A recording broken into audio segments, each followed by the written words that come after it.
안녕하세요. 당신의 피부에 광이 나는 그날까지 피부과 전문의 닥터 피부광입니다. 이 영상을 시청하는 시청자분들 건강과 장수에 대해서 관심 많으시죠? 그리고 또 외모가 젊어 보이고 어떻게 하면 동안을 유지하는지 피부가 좋을 수 있는지 관심이 많으시죠?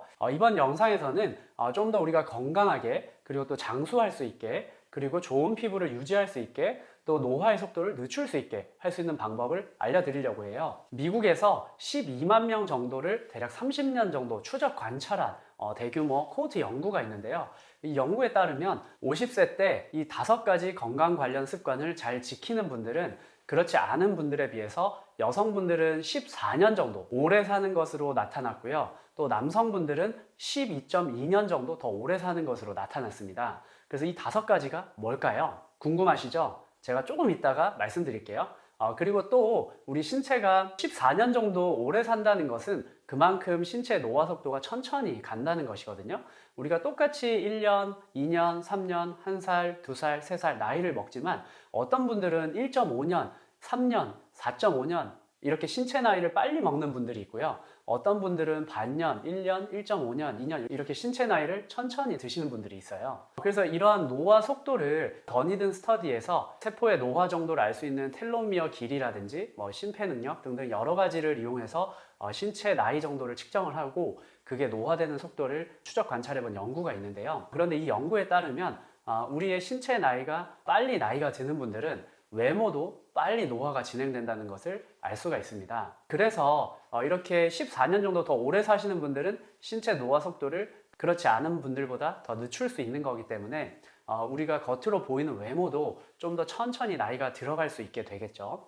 그래서 단지 건강과 장수와 관련된 문제가 아니라 우리가 겉으로 보이는 외모 또 피부 건강과도 관련이 되는 주제니까요. 관심이 있는 분들 끝까지 시청해 주세요. 건강하게 장수할 수 있는 비결 5가지는 첫 번째는 담배를 안 피는 것이고요. 두 번째는 적절한 체중을 유지하는 것. 세 번째는 적절한 운동을 하는 것. 네 번째는 건강한 식사를 하는 것. 5번째는 적절한 음주를 하는 것입니다. 여기까지 들으셨을 때 뭐야 이거 다 뻔한 내용이잖아 다 알고 있는 건데 이렇게 생각하실 수 있잖아요. 그런데 생각해보면 우리가 적절한 체중을 유지하는 게 중요하다는 건 아는데 그럼 어떤 체중이 적절한 체중이야? 이거 정확하게 답할 수 있는 분들 없으시죠? 그리고 우리가 운동하는 거 좋다는 거 아는데 그럼 운동을 얼마나 하는 게 좋은 거야? 이거 정확하게 답할 수 있는 분들 없을 거예요. 쉽게 답하기 어려운 주제인데요. 미국인 12만 명을 대상으로 30년 정도 길게 추적 관찰한 코호트 연구에서 그 기준들이 어느 정도 나온 게 있거든요. 그래서 이런 명확한 근거를 가지고 기준을 제시해 드릴 테니 한번 들어보세요. 첫 번째는 담배인데요. 이것은 너무나 명확합니다. 그냥 아예 안 피는 것이 가장 좋고요. 담배를 폈을 때 각종 이제 암 발생도 올라가게 되고 또 피부에도 피부톤이 어두워지고 피부에 수분이 저하되고 이런 악영향을 미치니까요. 이 영상을 보는 시청자분들은 가급적 담배는 꼭 끊으시기 바랍니다. 그리고 두 번째는 적절한 체중인데요. 이 BMI로 따졌을 때 18.5에서 24.9 사이의 BMI를 유지하는 것이 제일 좋습니다. 이 BMI라는 거는 몸무게를 키로 2번 나눈 거거든요. 예를 들어서 165cm에 57kg인 여성분이 있다고 하면 이분은 BMI가 21이 됩니다. 아주 적절한 BMI인데요. 한번 계산을 직접 해보시는 것도 좋겠고요. 계산이 어려우면 네이버에 BMI 계산하기라고 치시면 BMI 계산해주는 그 도구가 나오거든요. 거기에 본인의 체중과 키를 입력하셔서 BMI를 한번 계산해 보시기 바랍니다. WHO에서도 정상 체중 범위를 BMI가 18.5에서 25 사이로 제시를 하고 있거든요. 그런데 우리나라의 대한비만학회에서는 18.5에서 23 사이를 정상 체중으로 제시를 하고 있어요. 그래서 이게 이제 인종 간에 조금 차이는 있을 수가 있습니다. 그리고 세 번째는 적절한 운동인데요. 이 운동을 얼마만큼 하는 것이 적절하냐? 이게 참 대답하기 어려운 문제인데요. 미국 심장협회에서는 일주일에 중간 강도 운동을 대략 150분 정도 할 것을 권고를 하고 있고요. 그리고 고강도 운동을 주당 75분 정도로 하는 것을 권고를 하고 있어요. 여기서 중간 강도 운동은 moderate한 physical activity이고 고강도는 vigorous한 physical activity를 제가 한글로 임의로 번역을 한 거고요. 중간 강도 운동에 해당되는 운동들은 걷기나 저강도 운동, 웨이트, 그리고 영어로 칼리스테닉스라고 되어 있는데 이게 제가 찾아보니까 맨몸 운동 같은 운동을 이 표현으로 사용하는 것 같아요. 그래서 푸시업이나 스쿼트나 친업이나 딥스나 플랑크 같이 우리가 맨몸으로 할 수 있는 근력 운동 같은 것을 말하는 거고, 이게 중간 강도 운동에 포함이 된다 이렇게 아시면 되겠고요. 다음으로 고강도 운동에 포함이 되는 것은 조깅, 러닝, 수영, 자전거, 또 기타 다른 유산소 운동이 이에 해당이 된다고 알려져 있는데요. 그런데 이 연구에서는 하루에 대략 30분 정도 운동을 하는 경우가 적절한 운동이다 이렇게 연구 결과에서 알 수가 있어요. 그래서 주당 210분 정도 운동하는 분들이 가장 생존 기간이 좀 길게 나타났다 이렇게 알 수가 있고요. 그런데 이 연구 말고 또 다른 연구를 참고를 했을 때 이 다른 연구에서도 대략 미국인 12만 명 정도를 30년 정도 추적 관찰을 했거든요. 그랬을 때 미국 심장협회에서 권고하고 있는 그 기준보다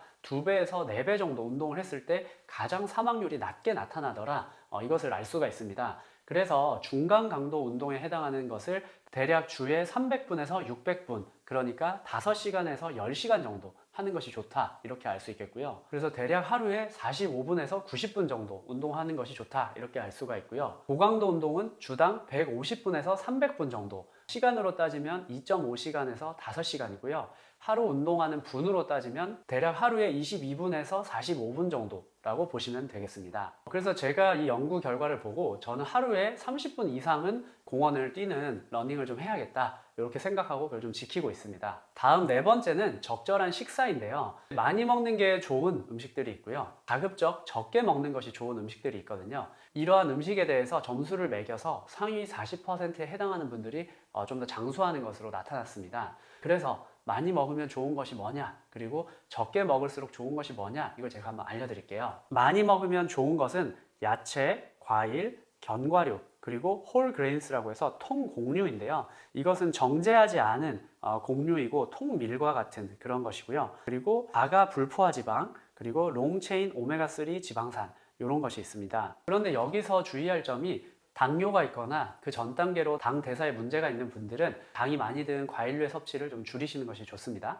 그리고 다가 불포화 지방 관련해서도 여기서는 이제 많이 먹으면 좋은 것이라고 나왔는데요. 여기서도 이제 오메가3, 오메가6, 오메가9 이런 비율이 있거든요. 명확하게 말씀드리긴 어렵지만 아마 오메가3와 오메가6의 비율이 좀 중요할 것으로 생각이 되고, 오메가3 비율이 높게 섭취를 하시는 것이 건강에 좋을 것으로 생각이 됩니다. 다음으로 적게 먹으면 좋은 것들로는요, 가공육이나 적색육인데요. 가공육이라고 하면 이제 햄 같은 거, 그리고 적색육이라고 하면 돼지고기나 소고기처럼 빨갛게 보이는 그런 고기예요. 적색육이 아닌 것은 닭고기나 흰살 생선과 같이 이런 것들을 백색육이라고 합니다. 그런데 이런 가공육이나 적색육을 많이 먹으면 좀 암 발생 위험을 올릴 수 있고 건강 수명이 짧아지게 되니까요.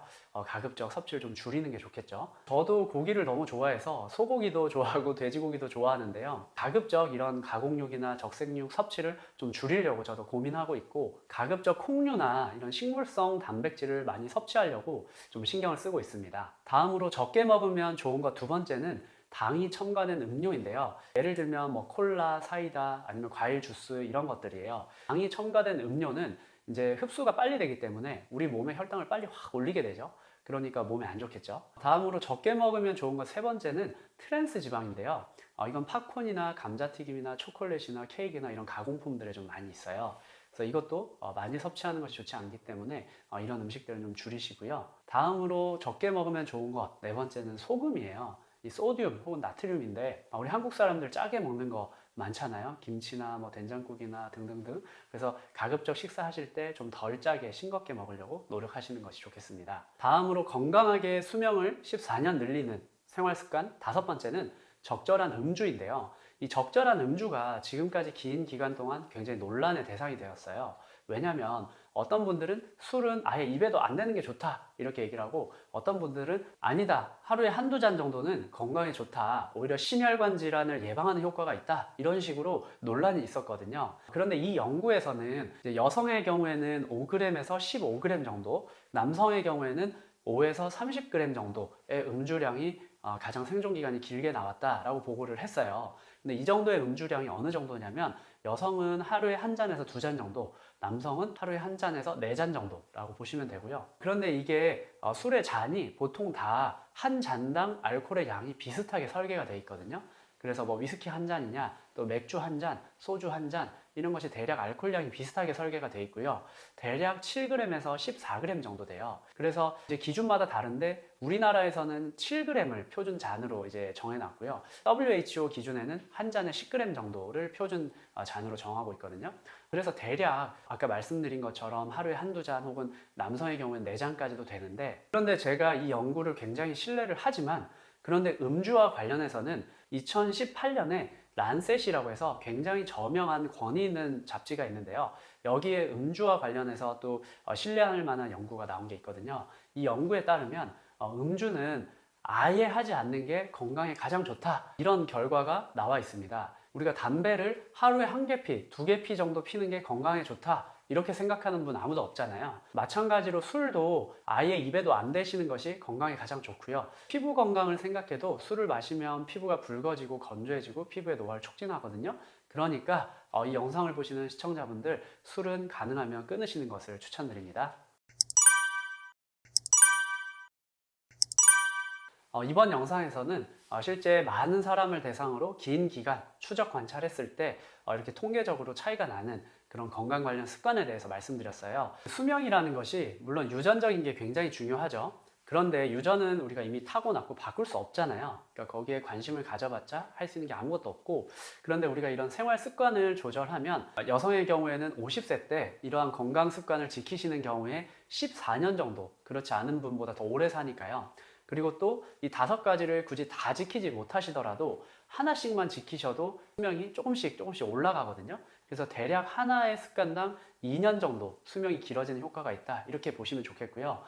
우리가 가급적 100세 시대에 건강하게 오래오래 살면 좋잖아요. 그래서 이 5가지 습관 잘 기억하시고, 지금 내가 지키지 못하는 습관은 이런 게 있다, 또 앞으로 내가 이런 습관들은 좀 지키면서 생활 습관을 개선해서 살아가고 싶다, 이런 게 있으신 분들은 댓글로 한번 달아봐 주시고, 이런 삶을 건강한 방향으로 개선해 나가는 우리 닥터 피부관 구독자 여러분 되셨으면 좋겠습니다. 이상 당신의 피부에 광이 나는 그날까지 피부과 전문의 닥터 피부관이었습니다. 이번 영상이 도움이 되셨다면 구독, 좋아요, 알림 설정 부탁드립니다.